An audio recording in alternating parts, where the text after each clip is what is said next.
chapitre du tadlis, faslun fi tadlis, le cheikh il dit ici, hafidhahullah, مدلس الإسناد إن أردت معرفة لنقله أفدت فما روى بأن وعن وقال يجري عليه الاختبار حالا. Premièrement, c'est quoi le tadlis? On l'a expliqué dans notre série de l'Bayqouniya. Là, on est dans la science du hadith. Le tadlis, c'est le fait qu'une personne rapporte un hadith et il rapporte ce hadith-là de son cheikh. Sauf qu'il nous dit qu'il a entendu ce hadith-là directement de son cheikh, alors qu'en réalité, il y avait une personne entre lui et son cheikh. Donc dans la chaîne de narration, on va dire qu'il y a Ahmed qui rapporte le hadith de Samir par exemple. Il nous dit qu'il l'a entendu directement de son cheikh qui est Samir, alors qu'entre les deux, il y avait en réalité Ali. Et dans le tadlis, la personne qui va nous dire qu'il a directement entendu de son cheikh alors que ce n'est pas vrai, il va utiliser des termes de narration qui vont nous faire croire qu'il a directement entendu ça de son cheikh. Et qui vont en fait... ces termes qu'il va utiliser, le cheikh en parle ici, il a dit an wa qala. Si une personne dit an fulan, ou alors il dit anna fulan, ou alors il dit qala fulan, ça peut être compris de deux manières. On peut avoir compris qu'il a entendu directement de cette personne-là, tout comme on peut comprendre qu'il a entendu d'une autre personne qui lui a rapporté de cette personne-là. Donc le cheikh il nous dit ici, qu'est-ce qu'on fait face à un hadith similaire? Il dit فَإِنَّهُ فِي جُمْلَةٍ قِسْمَانِ رَدُّ قَبُولٌ يَا أَخَ الْعِرْفَانِ. Le cheikh nous dit que le hadith qui est mudallas, le hadith qui est jugé comme mudallas, il va être de deux types. Il va être premièrement accepté. On peut avoir des hadiths qui sont mudallas, qui ont en fait ce problème-là qu'on vient de citer, qui est le tadlis, mais qui vont être acceptés. Et on va voir comment est-ce qu'ils vont être acceptés. Et on va avoir certains hadiths du même type qui vont être refusés. Et il faut savoir que les savants contemporains du hadith, ils disent quoi? Ils disent que lorsqu'il y a un tadlis dans le isnad, lorsque la personne dit an fulan ou alors anna fulan, etc., etc., donc il y a un tadlis, on sait qu'il y a un tadlis, alors le hadith, il est directement rejeté et n'est pas accepté. Et les savants des salaf, les savants d'auparavant, les savants du hadith d'auparavant, eux, ils ne disent pas ça. Eux, ils disent que si on voit qu'il y a un tadlis dans le hadith, alors nous allons étudier cette narration-là. Et nous allons voir, Inch'Allah, dans les vers à venir, comment est-ce qu'ils étudient cette narration-là. Donc le cheikh, il dit فَالرَّدُّ إِن تَرَجَّحَ التَّدْلِيسُ بِطُرُقٍ كَوَزْنِهَا تَقِيسُ. Il explique ici en disant فالمردودة إن ترجح عند الناقد أنه دلس هذا الحديث ويعرف تدليسه بقرائن تدل على ذلك. Donc la seule manière pour laquelle, ou plutôt la seule raison pour laquelle on refuserait un hadith mudallas, c'est qu'on a des raisons extérieures qui nous poussent à croire que ce hadith-là, il a réellement été mudallas. Car il faut savoir, comme on va le voir Inch'Allah Ta'ala, Al-Bukhari et Muslim, rahimahumallah, des fois ils acceptaient des hadiths qui étaient mudallas, ou plutôt qui venaient de personnes qui faisaient le tadlis. Car une personne qui fait le tadlis, ça ne veut pas dire nécessairement que tous ces hadiths où il a pratiqué le tadlis sont réellement faibles. Ça va dépendre. Certains sont faibles, certains ne le sont pas. Et encore une fois, on peut savoir cela en étudiant sa narration.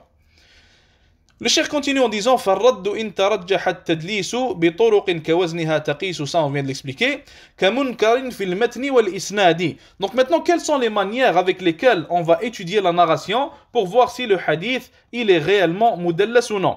Premièrement, le cheikh il dit, s'il y a une nakara dans le matn ou dans le isnad, si on a un problème, si on a une chose qui est bizarre, que ce soit dans le matn du hadith ou alors dans la chaîne de narration du hadith, alors cela pourrait nous pousser à croire que le hadith il est réellement faible. Par exemple, il y avait un hadith où le prophète alayhi salatu salam, il a donné la permission à un homme de ne pas prier le fajr à l'heure.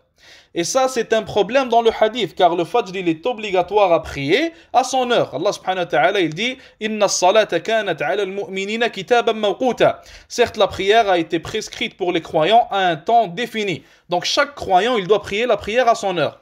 Dans ce hadith-là, le matn du hadith, ce qui est rapporté dans ce hadith-là, ça va à l'encontre de ce fondement-là que nous avons en islam, que chaque personne doit prier la prière à l'heure. Donc les savants, ils ont dit que ce hadith-là, il est faible.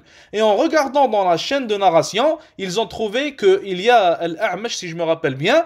Al-A'mash, en fait, il a pratiqué le tadlis dans ce hadith-là. Et il n'a pas cité qui était la personne qui lui a dit ce hadith-là. Il a directement cité la personne d'après. Donc il a pratiqué le tadlis encore une fois. Et dû à cette nakara, dû à ce problème présent, dû à cette chose bizarre présente dans le matn du hadith, les savants, ils ont jugé que ce hadith-là, il est faible. Une autre raison, le cheikh il dit أو في السماع علة الفساد. Donc comme on a dit, que ce soit dans le isnad ou alors dans le matn, ça peut être la chose qui est bizarre, le problème peut se retrouver aussi dans la chaîne de narration, pas nécessairement dans le matn. Il dit le cheikh كأن يكون سمعه قد حصر أو بين الرواة من قد ستر. Il y a d'autres raisons aussi. Par exemple, des fois il est dit qu'un tel, on va dire l'A'mash par exemple, on va dire que l'A'mash il a rapporté d'un tel seulement 5 hadiths. Donc si on sait que l'A'mash il a rapporté de cette personne-là seulement 5 hadiths, si l'A'mash nous vient avec un 6e hadith de cette même personne-là, cela pourrait nous pousser à croire que l'A'mash il a pratiqué le tadlis dans ce hadith-là. Pourquoi? Car comme on a dit, on sait qu'il a rapporté seulement 5 hadiths dans sa vie de cette personne. Donc s'il rapporte un 6e, c'est pas normal. Il y a un problème dans ce 6e-là. Et ça nous pousse à croire que dans ce 6e-là, il y a un tadlis qui a été pratiqué. Donc il y a une personne qui n'a pas été citée entre l'A'mash et entre son cheikh. Ou alors une autre manière pour savoir s'il y a un tadlis dans une chaîne de narration ou non, c'est quand on combine en fait toutes les chaînes de narration qu'ils ont rapporté ce hadith-là. Imaginons-nous qu'on a un hadith qui a été rapporté par 15 chaînes de narration différentes. Et maintenant, certaines chaînes de narration nous disent qu'entre l'A'mash et entre son cheikh, il y a une personne. Donc il ne l'a pas rapporté directement de son cheikh, il ne l'a pas directement entendu de lui. Alors dans ce cas-ci, encore une fois, ça nous pousse à comprendre que l'A'mash il a pratiqué le tadlis dans ce hadith-là. Le cheikh continue en disant Bima rawaw min ghayri dhat tariqi fa'addid al-isnad ya sadiqi. Encore une fois, il nous dit que la meilleure manière ou l'une des meilleures manières à savoir si le isnad on y a pratiqué le tadlis, c'est de combiner toutes les narrations qu'ils ont rapportées ce même hadith là. إذ يظهر التدليس بالتعدد وما عرفت غشه فلتردد. Il dit le tadlis il devient clair quand on combine toutes ces chaînes de narration là. وما عرفت غشه فلتردد. Et si tu découvres que il y a en fait cette raison là ou plutôt cette preuve là dans l'un des hadiths qui nous montre en fait en combinant toutes les narrations, ça nous montre qu'il y a eu un tadlis, alors le hadith il est automatiquement refusé, rejeté et il devient automatiquement faible. أو خالف المدلس الثقات أو أكثر التدليس في الرواة. Une autre raison, une quatrième raison que le cheikh il cite ici, si on a une personne qui est un mudallis dans le hadith, et cette personne-là rapporte un hadith ainsi que 7 autres personnes par exemple, il rapporte ce hadith-là avec lui. Et quand je dis 7 autres personnes, c'est seulement un exemple, ça peut être 8, 9, 10, 20, 40, c'est pas un problème. Donc on va dire 10 personnes rapportent le hadith avec cette personne-là, et cette personne-là qui est connue pour avoir déjà pratiqué le tadlis, il va contredire les narrations des autres personnes. Alors dans ce cas-ci, ça peut nous pousser à croire, encore une fois, ça peut être une preuve, nous prouvons que cette personne, il a pratiqué le tadlis dans ce hadith-là. Une cinquième raison, si une personne fait beaucoup de tadlis, on va dire qu'il y a un narrateur de hadith, il est connu pour le tadlis. À chaque fois, il cite son cheikh directement, prétendant qu'il a entendu ce hadith-là directement de sa bouche, alors que beaucoup de fois, il s'est avéré qu'il y avait une personne entre lui et entre le cheikh. Donc cette personne-là, il a pratiqué couramment le tadlis. Ça, en soi, c'est une preuve nous prouvant que ce hadith-là, il peut avoir pratiqué le tadlis dans ce hadith-là aussi. وعند ذا فكل ما ذكرت لا بد من تصريحه سمعت. Et le cheikh il dit ici que pour les 5 raisons que l'on vient de citer, s'il y a un hadith et il y a l'une de ces 5 raisons, l'une de ces 5 qara'in qui nous montre en fait, qui est présente dans ce hadith-là, pouvant nous pousser à croire qu'il y a un tadlis, il dit alors le hadith devient rejeté, sauf si le narrateur du hadith qui a fait le tadlis dit sami'tu.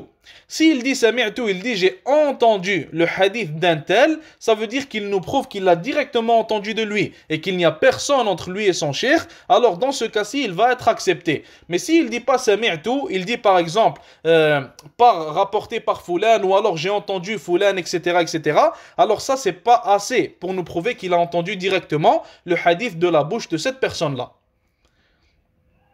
وما سواها فاعلم المقبول تطبيقهم لما مضى دليل كم أخرج الشيخان للمدلس ولم يصرح بالسماع فأتسي. Donc ici, le cheikh, il nous dit que la manière contemporaine que nous avons citée auparavant, que nous avons citée il y a quelques instants, qui est de refuser le hadith directement. Si on trouve qu'il y a an dans la chaîne de narration, ou alors qu'il y a an, ou alors qu'il y a qala, donc tant qu'il ne voit pas sami'tu ou alors haddathani, il refuse directement le hadith en disant que le rawi, le narrateur, il a fait la an'ana, il a pratiqué le tadlis dans le hadith. Ça, en fait, cette méthode-là, ce n'était pas la méthode des premiers savants du hadith. Ce n'était pas la méthode de Bukhari et de Muslim, par exemple, ni des autres savants qui étaient dans leur temps, qui étaient connus jusqu'à Daraqutni, rahimahullah. Donc le fait que ce ne soit pas utilisé par eux, et nous comme on a cité au début, l'important pour l'étudiant en sciences du hadith, c'est qu'il utilise les méthodes des savants premiers du hadith, comme le Bukhari, Muslim, etc. On les a déjà cités dans des cours auparavant. Donc eux, ils n'ont pas utilisé cette méthode-là, mais plutôt le cheikh il dit ici comme akhraj al-shaykhani lil-mudallis wa lam yusarrih bis-sama'i fa'tasi. Donc les shaykhan, les deux shaykhan, c'est qui quand on dit shaykhan dans la science du hadith? On parle de Bukhari et Muslim. Il a dit combien de fois est-ce que Bukhari et Muslim rahimahumallah, ils ont rapporté des hadiths de gens qui pratiquaient des fois le tadlis? Alors que dans le hadith, ces gens-là n'ont pas dit sami'tu directement. Ils ont dit an, ou alors ils ont dit an, ou alors ils ont dit qala. Et ça nous prouve quoi? Ça nous prouve que le Bukhari et Muslim, quand ils doutaient qu'il y a un tadlis dans un hadith, alors ils étudiaient la narration comme on a cité. Et si l'une des 5 raisons pouvant nous pousser à croire qu'il y a un tadlis dans le hadith n'est pas présente, alors le Bukhari et Muslim, rahimahumallah, ils acceptaient ce hadith-là. Contrairement aux savants contemporains qui le refusent directement sans étudier la narration de plus près. Donc c'est ça que nous devons faire, étudier la narration de plus près pour savoir réellement s'il y a tadlis ou non. Et on doit y appliquer les 5 raisons. Si l'une des 5 raisons est présente, alors le hadith est rejeté jusqu'à ce qu'il dise sami'tu, j'ai entendu de fulan. Ou alors, s'il ne dit pas sami'tu, alors le hadith est tout simplement rejeté. Et avec ça, on finit pour aujourd'hui, Inch'Allah. Jazakumullahu khair. وصلى الله وسلم وبارك على نبينا محمد والسلام عليكم ورحمة الله وبركاته.